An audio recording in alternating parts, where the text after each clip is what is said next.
Hello, my name is Lisa Ann Pinkerton, and I'm founder and chairwoman of Women in Cleantech and Sustainability. This video is a part of our continuing series on women in the spotlight, and today I'm very excited to host Erica Mackie, co-founder and CEO of Grid Alternatives.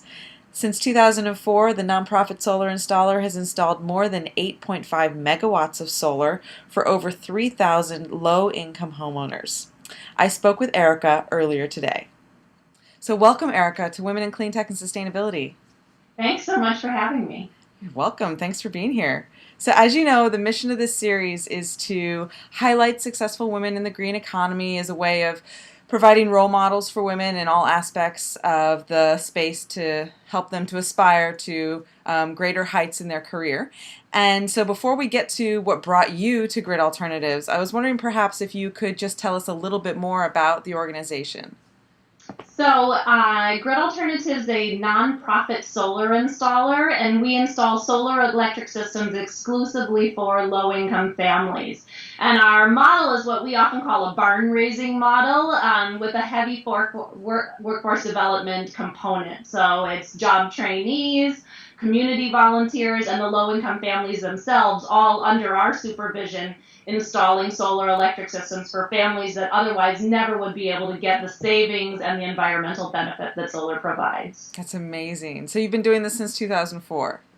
We have. And I quit my day job in 2003, and so there were a few months of startup there, but we piloted the program in 2004, yeah. So how did you come to be the co-founder of Grid Alternatives? So I'm a mechanical engineer by training, as is my business partner and the other co-founder of Grid Alternatives. And we worked in the for-profit sector for an energy efficiency, renewable energy consulting firm. And we got sort of on the same travel schedule. And so we're auditing every Verizon building on the eastern seaboard and telling Verizon how they could save millions of dollars and millions of kilowatt hours in energy by retrofitting their motors or doing, big energy efficiency projects. And while it was fulfilling work, I really just felt like I couldn't touch and feel that I was making a difference in somebody's life. And so we hatched this idea that we would start an organization that would bring those benefits of renewable power to families that are really struggling month to month to pay their electricity costs, and do it in this way that would train people for clean, jobs in sort of the growing green economy. Mm-hmm. So did you always have a sense that you would do something like Grid Alternatives? How did you get to this place? Well, I always wanted to do something working with people, which is sort of interesting when you talk about women in clean tech. I think I always was in this sort of math track in my education, but wanted it to be a way that really gave back and, had sort of a social impact.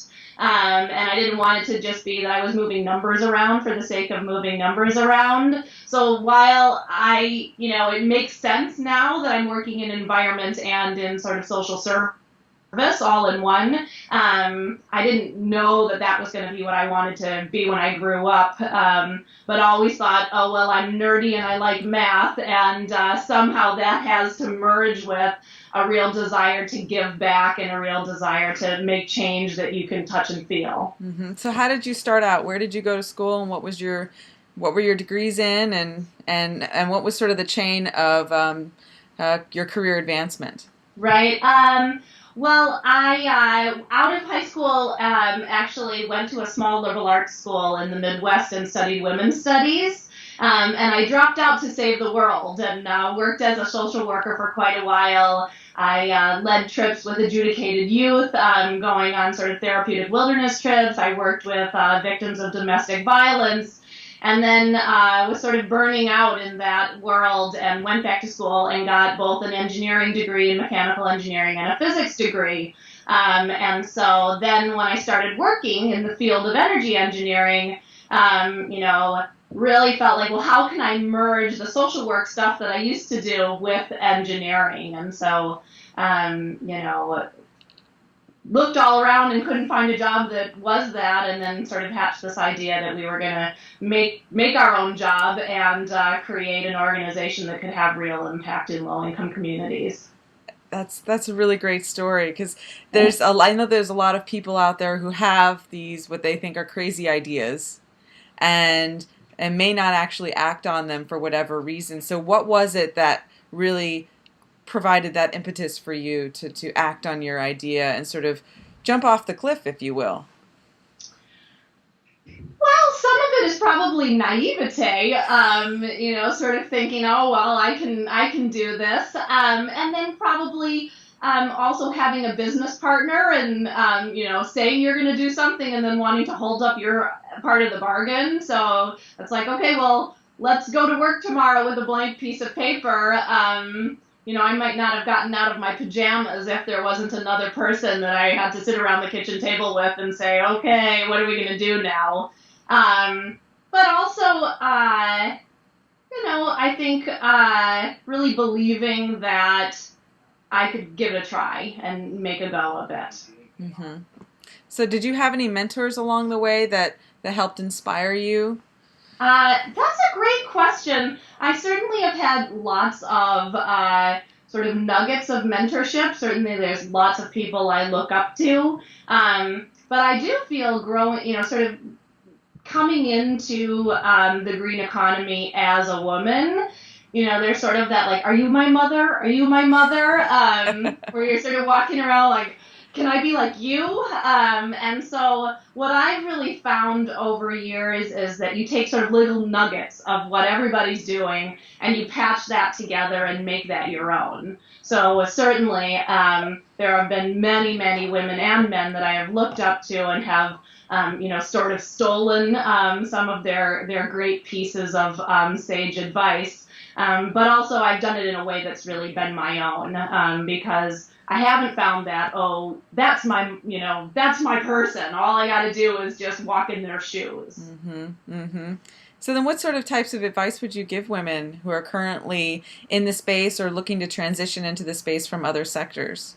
Right. Well, I think what I'm about to say is sort of simultaneously the most boring thing and maybe, the wisest thing I could say, which is, it's all about sort of taking one step in front of each other and, just saying, okay, well, that's what I'm going to do tomorrow. Well, that's what I'm going to do next week. Having a long-term vision is great, but it really is all these sort of micro decisions along the way that get you there. Mm-hmm.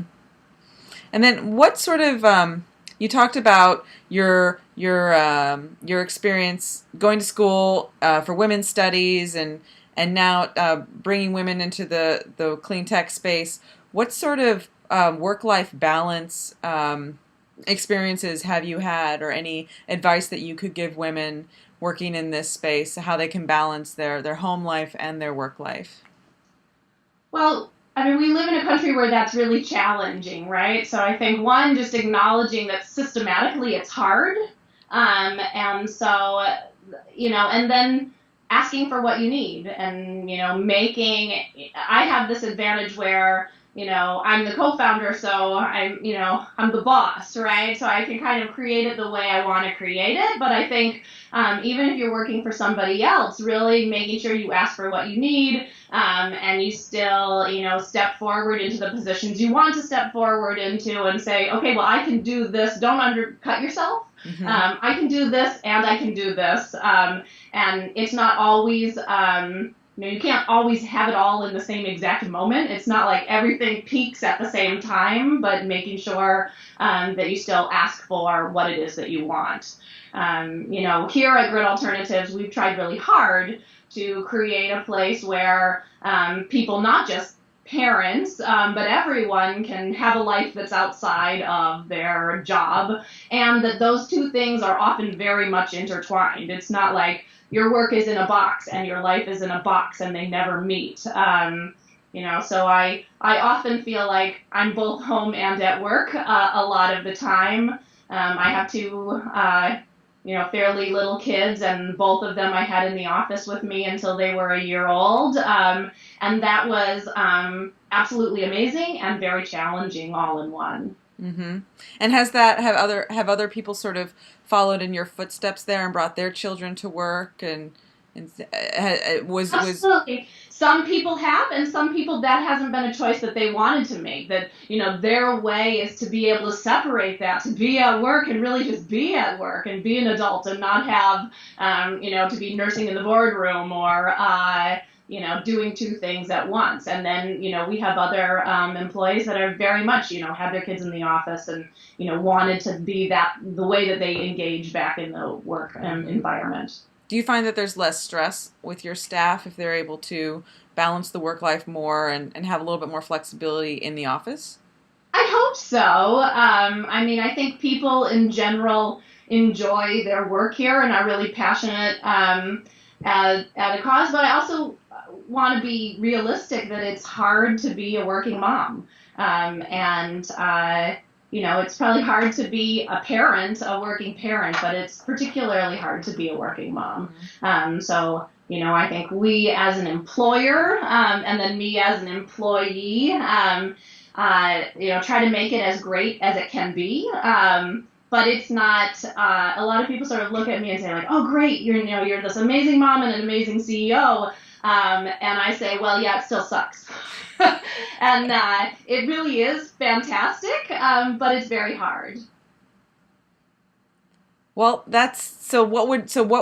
would you like to leave on that note, or is there something else you'd like to provide on that our super listeners? Positive note, no, I think you make it your own, right? So, demand your space in the clean economy if that's where you want to be, and do it in a way that is uniquely your own. Don't think you have to do it because someone came before you and did it that way, or because you're being told by all these, disparate places, this is what it means to be a woman in the clean economy. I think you make it your own place, and you ask for what you need, and you don't sell yourself short in terms of your ability to succeed at both your job and your life. Mm-hmm. That's excellent. Thank you. Thanks. Thank you very much. Absolutely. Erica Mackie, co-founder and CEO of Grid Alternatives. For Women in Clean Tech and Sustainability, I'm Lisa Ann Pinkerton.